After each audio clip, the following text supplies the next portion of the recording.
Sup y'all, DSnyds here, and in this video I'll give you the gist of what you need to know about prepping for the 2020 AP exams. Not the content of the exams, the actual physical and digital preparation for exam day.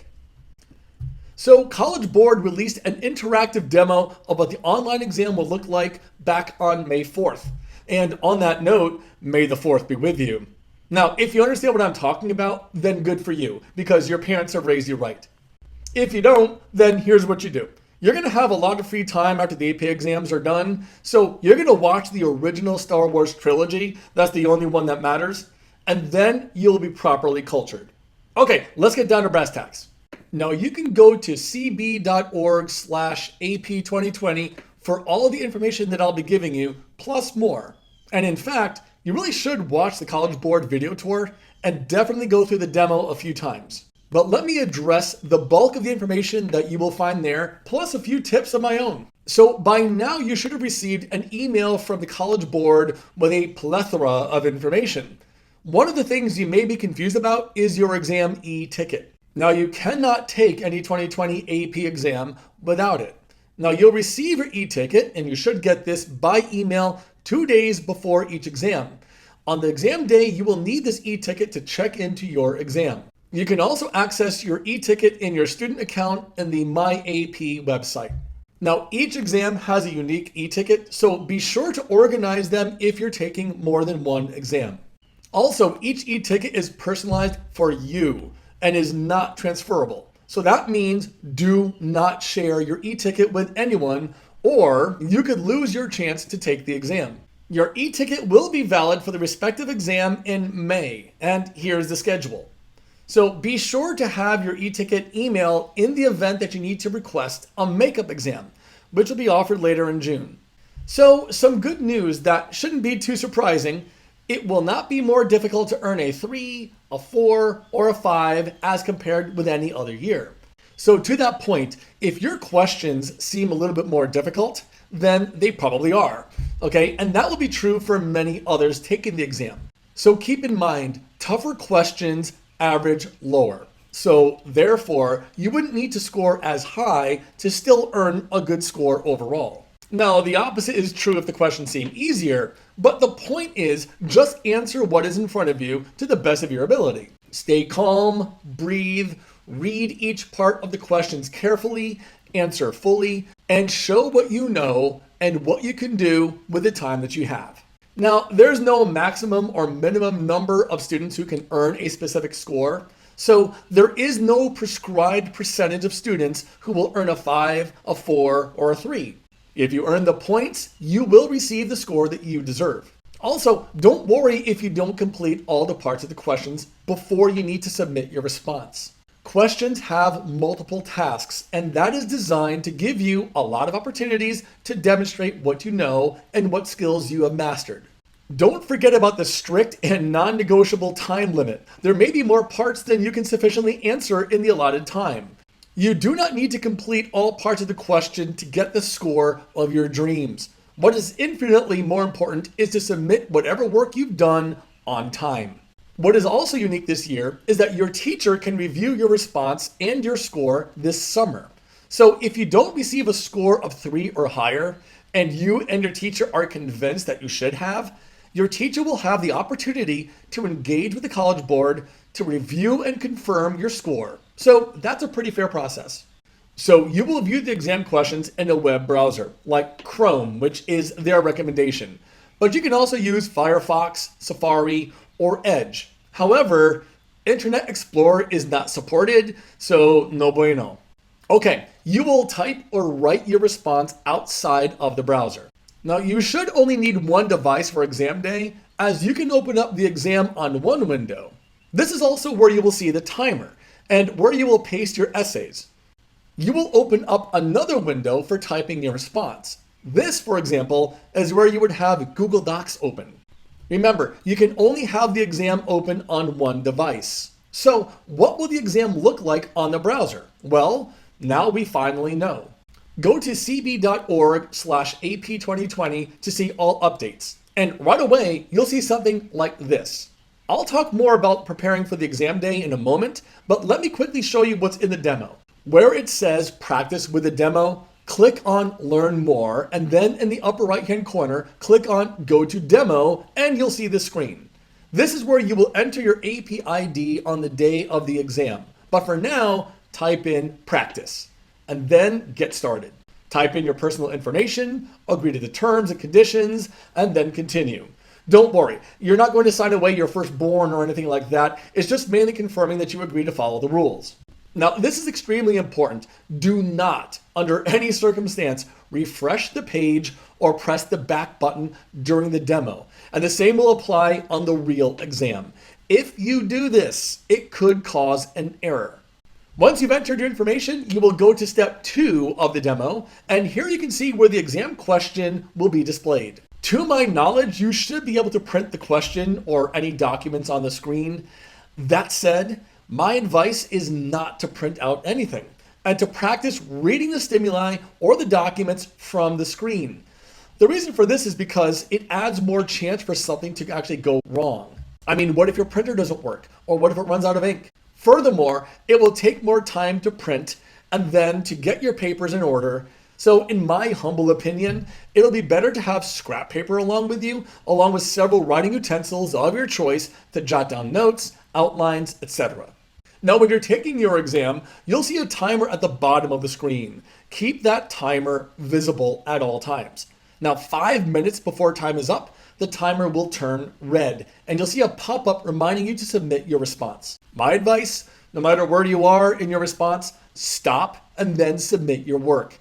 Now, you can practice submitting a response in one of 3 ways. One option is to copy and paste your typed response into the space indicated. And this, of course, is best done with a laptop or desktop computer. If you do type your response personally, I recommend Google Docs because it constantly saves your work. So if anything strange happens, it is always up to date. Just be sure to create and save a document in advance as a template before the day of the exam. And also be sure to name it something that makes sense, so you can look it up quickly if you have to. Now, you can use Microsoft Word or some other application, but if the program crashes, you may not have all your work saved, so be careful. Now, at the top of your answer, you need to type in your AP ID as well as your initials. Now, I can hear you asking, what is my AP ID? Well, that will be on your e-ticket that will be sent to your email 2 days before the exam.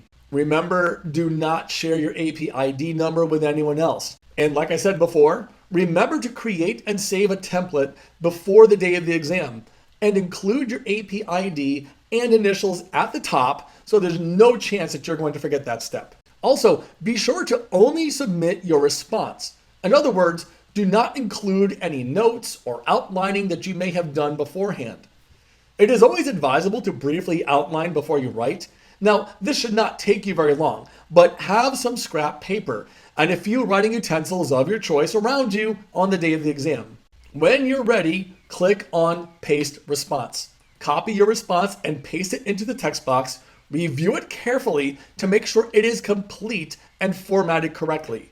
Once you have checked the pasted copy and made sure that it is complete, hit submit. And this is extremely important. Don't be that guy who enters in their answers and then forgets to click the submit button. Okay, option 2 is to attach a document and then, of course, click submit. Again, the best device is a laptop or desktop computer. The setup would be the same with 2 windows open side by side. And like I've now said a few times, Google Docs is ideal since it auto-saves all the time. When you're finished with your response, go to File, Download, and then you'll see a few options. There are 5 formats that College Board will accept. Microsoft Word as either Doc or DocX, the Open Document Format or ODT, the PDF format, which is just like it sounds, or plain text format or TXT. Personally, I would save it as a PDF or Word document. And as I've said before, practice this so you know exactly where to find the saved file on the day of the exam. Again, you will need your AP ID and initials at the top of each document you submit. And be mindful of the timer. Once you have 5 minutes, don't dilly-dally. Get right to uploading. And of course, hit the submit button. Option 3 is to attach photos of your handwritten response and then click submit. For this, the best device to use is your smartphone or a tablet. For your response, use lined or unlined white paper only. And be sure that's the standard size paper. That's 8.5 by 11 inches.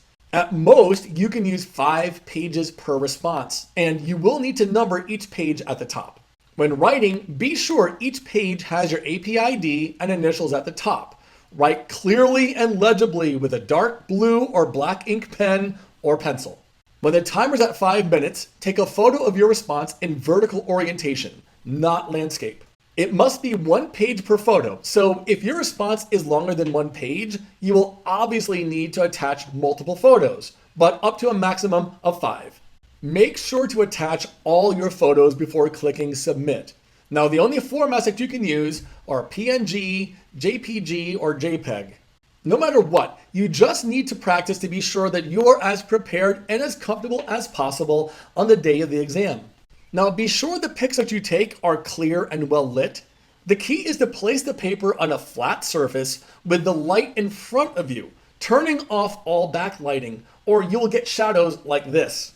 It is imperative that you practice with the demo exam several times before your actual exams.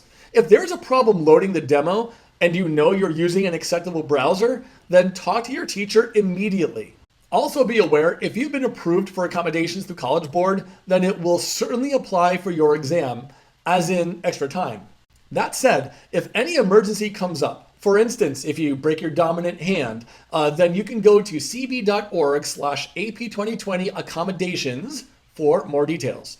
If you have any issues that prevent you from testing successfully, there is an online AP makeup testing request form where you can describe what happened. And you can request an e-ticket for a June makeup exam. Now, you can also access the form at cb.org/requestmakeup. A couple things. You must have your original e-ticket when filling out the form, and you need to submit it within 48 hours. College Board will send you an email approving or denying your request the week of May 25th. If approved, your makeup e-ticket will be sent 2 days before the makeup test. So what is acceptable? Well, if you're sick, or if you have several interruptions. Now, you can prevent this by telling everybody in your home to be very quiet and to stay away from you during the exam time. Other reasons include battery failures, power outages, or technical issues.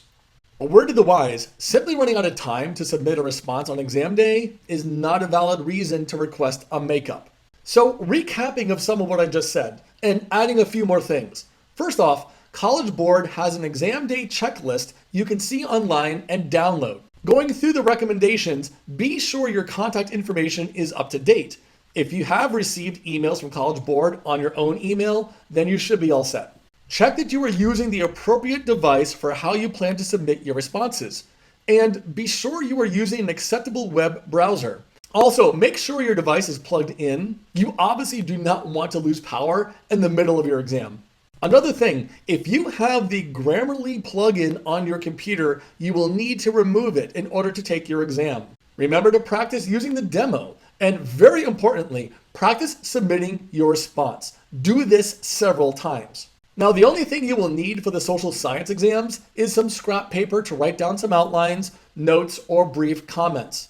Of course, if you're writing your response, be sure to have a lot of white paper, either lined or unlined. Otherwise, make sure you have Google Docs, Microsoft Word, or whatever application you're using to type your response all ready to go. Be sure to have your exam e-ticket email available, just in case. Go through the entire AP checklist before the day of the exam, and have your AP ID with you and visible. In fact, have all your documents printed and easily accessible. Check that your Wi-Fi is working in your house, and be sure to take the exam in a quiet location. And log on 30 minutes before the exam time. Ask anybody in your house to stay off the internet for the duration of your exam. Now remember, you can use class notes, texts, review books, timelines, or other resources, but study well enough that you will not need them. Do not look up information online, and certainly do not cheat. You have a strict time limit. So for exams with 2 responses like human geography, you will have 25 minutes for question 1 and then 5 minutes to submit. Remember, it may take some time for your response to be fully submitted. So again, do not refresh your browser and do not hit the back button. Once that time is up, question 2 will appear, and you will have 15 minutes to complete it, along with 5 more minutes to submit that response. For exams with one response, like World History Modern, you will have 45 minutes to craft a response and then 5 minutes to submit. Once that's done, you're done. Congrats. Go relax, celebrate, go eat something that tastes really good and is really bad for you because you've earned it. Remember, you do not necessarily need to finish the full response in order to receive the score of your dreams. What is most important is that you submit all of your work on time. As per usual, all exams will be scored by AP readers like me. Now, these are college professors, experienced educators, and are really good people. And all exams will be scored online in readers' homes, and your scores will be released around July 15th. Okay, well, I hope you enjoyed this video, and I hope you found it informative. Please like it if you liked it, and while you're at it, you can subscribe if you haven't already subscribed. I hope I've covered everything, but if not, remember, you can read for yourself. Just go to any of the links I mentioned, which I've also conveniently left for you in the description below. Okay, y'all, have a day. DSnyds out.